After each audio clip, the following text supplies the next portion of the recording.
The coronavirus pandemic remains a huge threat to food security in Nigeria, and government has put in place interventions targeted at 2 million farmers to drive greater food production.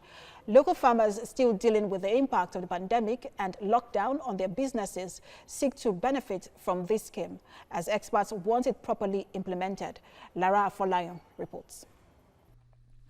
Benue State is popularly described as Nigeria's food basket.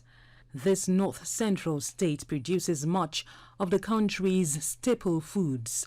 Herdsmen and farmers' clashes have been a major threat to food security there, and the pandemic has only made it worse.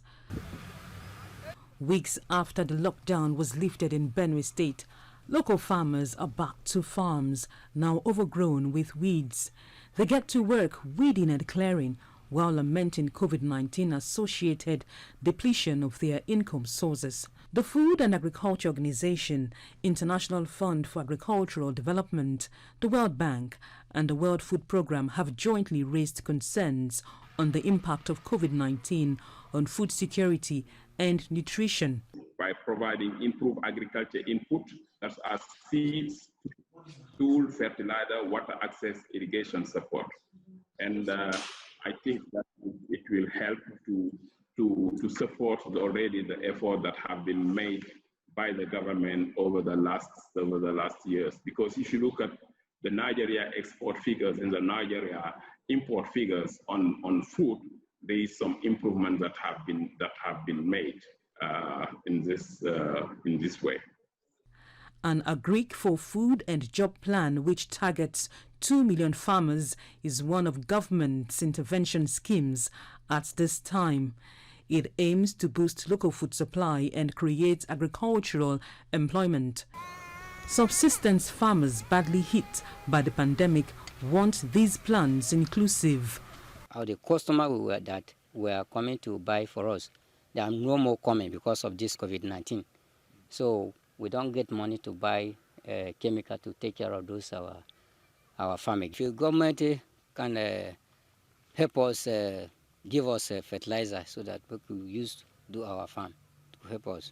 Experts have already suggested that a study be conducted on the impact of the pandemic on food security and its solutions. They now advise on how these local farmers who grow much of the country's food could indeed benefit from emerging interventions. So we need to mechanize. We've got the de-risking, you have the massive intervention funds coming on 10 presidential agricultural value chains, very, very welcome. But we also welcome the idea that the bank is pushing other commercial banks to mainstream support for agriculture. Not just from intervention fund this alone, but let them use their CRR-backed lending to push money into this real sector. The Food and Agriculture Organization's food security analysis already warned of severe food shortages in parts of the country this year. It now foresees an even gloomier picture if Nigeria handles food production efforts with kid gloves going forward. There is a need to promote an inclusive agriculture growth by making sure that those who are vulnerable benefit from the investment. It can be done by promoting productive safety net. This approach will reduce uncertainty and allow producer, consumer, trader, and processor to make informed decisions and to contain unwarranted panic behavior in global food market that can happen at any time.